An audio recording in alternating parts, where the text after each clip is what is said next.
Welcome to I dreams. నేను మీ మాధురి. ప్రస్తుతం మనం లంగర్ హౌస్ దగ్గర ఉన్న సంగం గుడిలో ఉన్నాం.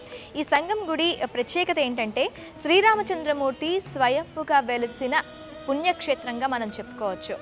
ఈ శ్రీరామచంద్రమూర్తి స్వయంభుగా ఎలా వెలిసారు, ఈ కథనంతా కూడాను మనం ఈ స్టోరీలో తెలుసుకుందాం. పదండి.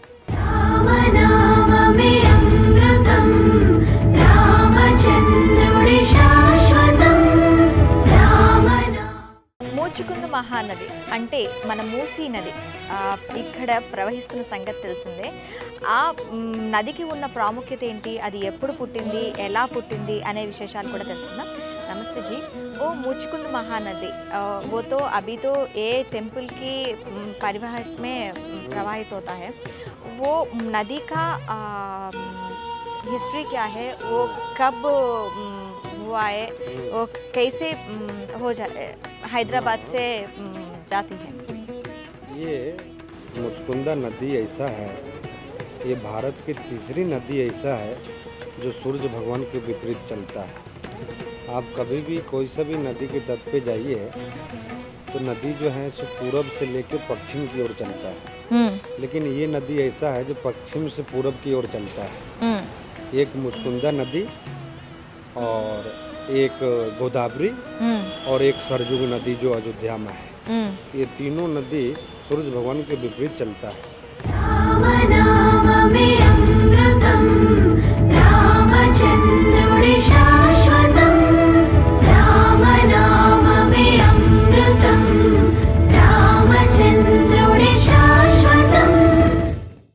नंबर 1.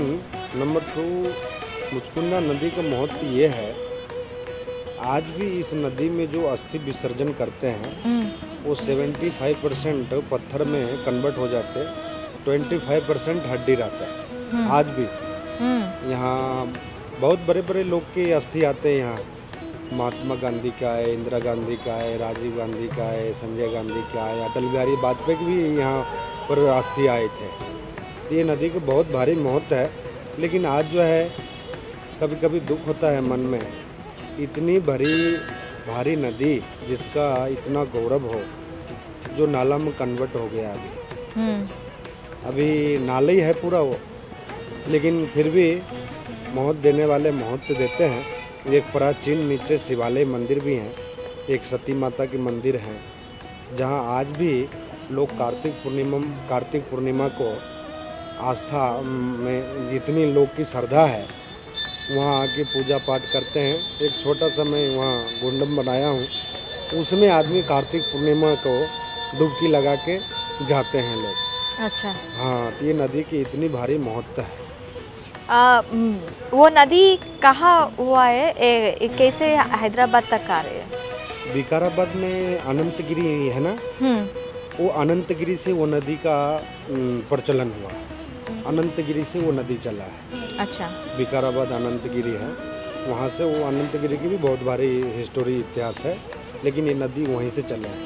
मुचकुंद बोल के वहाँ एक महाराज थे, महाराज बहुत तपस्या करते थे और वो वास्तविक में अनंतगिरी ऐसा हम लोग कभी कभी जाते हैं तो वहाँ ऐसा दिखता भी है, यहाँ कोई तपस्या हुआ था, वहाँ से ये नदी का प्रचलित हुआ है. अच्छा. अनंतगिरी से.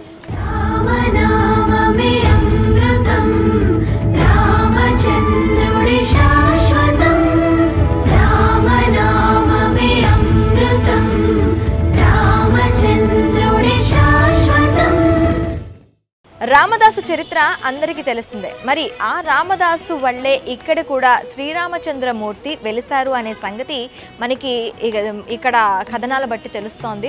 శ్రీరామచంద్రమూర్తికి ఎలాగైనా గుడి కట్టాలి అని ఉద్దేశించిన రామదాసు తన దగ్గర ఉన్న ఖజానా ఏదైతే రాజు ఖజానా డబ్బులు ఏవైతే జమ అయ్యాయో 3,60,000 రూపాయలతో మనకి భద్రాచలంలో రామాలయం కట్టిన సంగతి అందరికీ తెలిసిందే. అయితే ఆ రామాలయం కట్టిన తర్వాత ఆయన ఖైదు అవ్వటం ఇవన్నీ కూడా మనకు తెలిసిందే.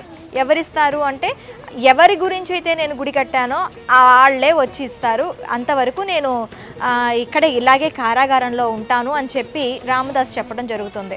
అయితే అప్పుడు నిజాం రాజుకి కలలో కనిపించి రామచంద్రుడు లక్ష్మణ సమేత సీతాదేవి వచ్చి మేము ఇగో నీకు శిస్తు కడుతున్నాము, ఆ రామదాసుని జైలు నుంచి విడిపించు అని చెప్పి ఆ నిజాం రాజుకు చెప్పడం జరుగుతుంది. నిజాం రాజు కలలో నుంచి తేరుకొని అక్కడ చూసేసరికి బంగారం, నాణాలు ఇవన్నీ కూడాను మనకి సాక్షాత్కరించిన ఇది అంతా కూడా హిస్టరీ అంతా కూడా మనకు తెలుసు. ఆ తర్వాత ఏం జరిగింది అంటే రామదాసుకి ఖైదు నుంచి విడిపించమని నిజాం రాజు ఆజ్ఞ వేయగానే లేదు, నాకు ఎవరైతే మీకు కలలో కనిపించి చెప్పారో, మీకు ఎవరైతే శిస్తు కట్టారో వాళ్ళు వచ్చి నన్ను విడిపించి తీసుకెళ్తే కానీ వెళ్ళను అని చెప్పి మొరాయించు కూర్చున్నాడు. అప్పుడు శ్రీరామచంద్రమూర్తి ఆ రామదాసుకి దగ్గరికి వచ్చి రామదాస నీ భక్తికి మెచ్చాను అని చెప్పి సాక్షాత్కరించి నీకేం కోరిక కావాలి అని కోరుకున్నారంట.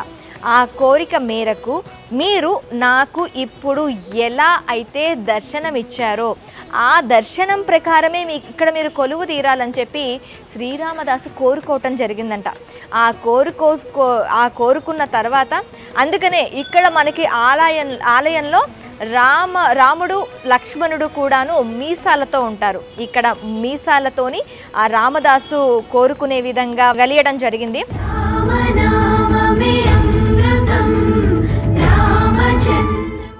ఆ తర్వాత ఇంకా అలా అంటే ఇక్కడ మెయిన్గా ఏంటి అంటే ఎందుకు పూజలు చేస్తారు అంటే ఎవరికైనా అప్పులు ఉంటే, రుణం ఉంటే రుణ విమోచన శ్రీరామచంద్రమూర్తిగా ఇక్కడ కొలువు తీరారు. ఇది కూడాను రామదాసు కోరిక మేరకే.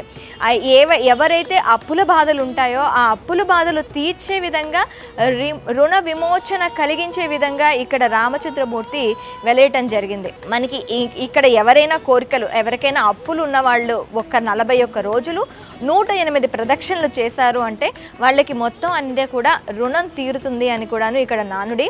ఇకపోతే ఇక్కడ కార్తీక మాసంలో కార్తీక పౌర్ణమికి ప్రత్యేక పూజలు చేస్తూ ఉంటారు. కార్తీక మాసమే ఎందుకు అంటే ఇక్కడ స్వామివారు స్వయంభుగా వెలిసింది కార్తీక మాసం రోజునే అని చెప్పి అంటున్నారనమాట. కార్తీక మాసంలో ఎక్కువగా పూజలు నిర్వహిస్తూ ఉంటారు. అలాగే కార్తీక పౌర్ణమి రోజు విశిష్ట పూజలు అనేవి ఇక్కడ జరుగుతూ ఉంటాయి. ఇకపోతే మనకి జనవరి 22 అక్కడ అయోధ్యలో ఏవైతే జరుగుతున్నాయో పూజలు కూడాను ఆ పూజలన్నీ ఇక్కడ లైవ్ టెలికాస్ట్ ఇక్కడ జరుగుతూ ఉంటాయి. దానికి అనుసంధానంగా ఇక్కడ రామచరితమానస్, తులసీదాస్ చరిత్ర, అలాగే హనుమాన్ చాలీసా ఇలాంటివన్నీ కూడా స్తోత్రాలు జరుగుతాయని చెప్తున్నారు. సో ఇంకెందుకు ఆలస్యం, ఎవరైనా అక్కడ అయోధ్యకు వెళ్ళి రాముని దర్శించుకోలే వాళ్ళు ఎవరైనా ఉంటే ఇక్కడ ఆ రామచంద్రమూర్తిని దర్శించుకోవడానికి వచ్చి తరిస్తారని కోరుకుంటున్నాం. మరొక ఇంట్రెస్టింగ్ అంశంతో మేము ముందుకు వస్తాం. Stay with us.